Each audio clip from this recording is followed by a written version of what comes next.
HSC Bangla দ্বিতীয় পত্র তো ব্যাকরণ অংশ নিয়ে আলোচনা করতে চেয়েছিলাম।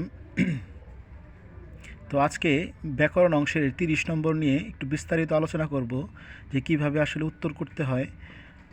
তো তো বাংলা ব্যাকরণ অংশে 30 নম্বরের মধ্যে 1 নম্বর যে প্রশ্নটা আছে সেটা হচ্ছে যে বাংলা উচ্চারণের নিয়ম। তো এইখানে উচ্চারণের নিয়মের মধ্যে বাংলা অ এর উচ্চারণ, এ এর উচ্চারণ, বফলা, মফলা, জফলা, এই 5টি মোটামুটি পড়লেই হয়ে যাবে। তো এই 5টির মধ্যে প্রশ্ন থাকবে এভাবে, যেমন বাংলা অধ্বনি উচ্চারণের 5টি নিয়ম লেখো, অথবা বাংলা এ ধ্বনি উচ্চারণের 5টি নিয়ম লেখো, বাংলা বফলা উচ্চারণের 5টি নিয়ম লেখো। তো এরকম এইভাবে আসতে পারে 5টি। তো অথবাই থাকবে শব্দের উচ্চারণ, 8টি শব্দ দেওয়া থাকবে, যে কোনো 5টি শব্দের শুদ্ধ উচ্চারণ লিখতে হবে, তাহলে 5 নম্বর। তো একটা বিষয় বলে রাখছি, সেটা হচ্ছে যে প্রত্যেকটা প্রশ্ন 1 থেকে নিয়ে 6 পর্যন্ত যে প্রশ্নগুলো হবে, তো সবগুলারই বর্ণনামূলক প্রশ্ন থাকবে অথবা নির্ণায়ক অংশ থাকবে।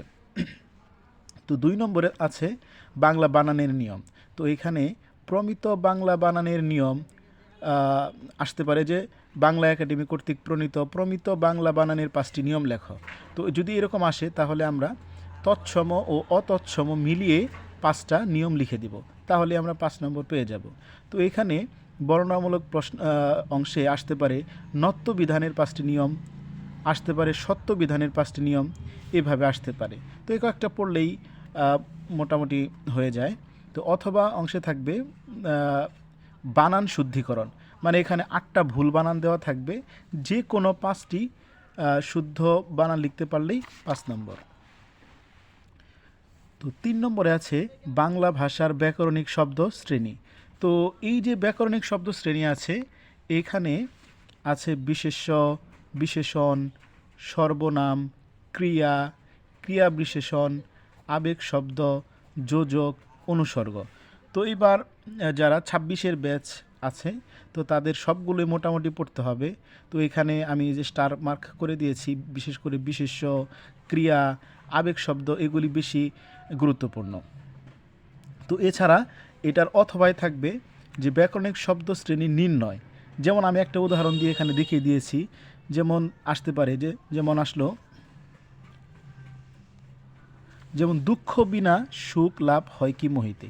এখানে এই যে শব্দগুলোর নিচে হয়তো মার্ক করা থাকবে। তো ওই শব্দগুলো লিখে নিয়ে তারপরে ওটা আসলে কোনটার মধ্যে পড়েছে, এটা বিশেষণ নাকি সর্বনাম, এগুলো লিখতে হবে। তো ওই শব্দগুলো লিখে তারপরে ওইটা কি হবে আসলে, যে বিশেষ্য পড়বে না বিশেষণ হবে, সেটা আমরা লিখে দিব, তাহলেই 5 নম্বর পাওয়া যাবে। তো 4 নম্বরে আছে বাংলা শব্দ গঠন। এখানে আছে উপসর্গ, প্রত্যয়, সমাস। তো এই অংশ থেকে বিশেষ করে এই যে উপসর্গ যেটা আছে, এটা খুবই গুরুত্বপূর্ণ। বর্ণনামূলক প্রশ্নের জন্য আসতে পারে যে উপসর্গের অর্থবাচকতা নেই কিন্তু অর্থবোধকতা আছে, ব্যাখ্যা করো বা আলোচনা করো। তারপরে প্রত্যয় কাকে বলে, প্রত্যয়ের শ্রেণীবিভাগ, সমাস কাকে বলে, সমাসের রীতি কোথা থেকে এসেছে বা সমাসের প্রয়োজনীয়তা, এরকম প্রশ্ন আসতে পারে। এটা হচ্ছে যে বর্ণনামূলক অংশের জন্য। আর অথবাই থাকবে প্রত্যয় বা সমাস থেকে মানে নির্ণয় আসবে। হ্যাঁ, যেমন প্রত্যয় থেকে আসতে পারে, যেমন 8টা শব্দ দেওয়া থাকলো, এটা আসলে কোন প্রত্যয়, কৃত প্রত্যয় নাকি তদ্ধিত প্রত্যয়, নাম সহ উল্লেখ করে দিতে হবে, যে কোনো 5টি। সমাস আসতে পারে, তো সমাস আসলে এইভাবে 8টার মধ্যে থেকে যে কোনো 5টি সমাস নির্ণয় করতে হবে, এটা আসলে নাম সহ উল্লেখ করতে হবে।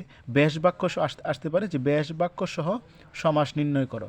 তাহলে যদি ব্যাস বাক্য সহ সমাস নির্ণয় আসে, সেই ক্ষেত্রে নামগুলো লিখে নিয়ে তারপরে ব্যাস বাক্য লিখতে হবে, তারপরে হচ্ছে যে সমাসের নাম লিখতে হবে।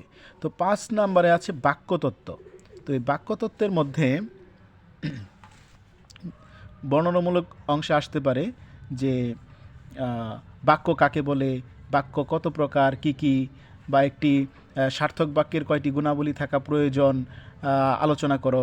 এগুলো হচ্ছে বর্ণনামূলক অংশে। আর অথবাই থাকবে বাক্য রূপান্তর, যেমন সরল বাক্য থেকে জটিল বাক্য, জটিল থেকে সরল, হ্যাঁ, যৌগিক থেকে সরল, এভাবে এরকম বাক্য রূপান্তর করতে হবে।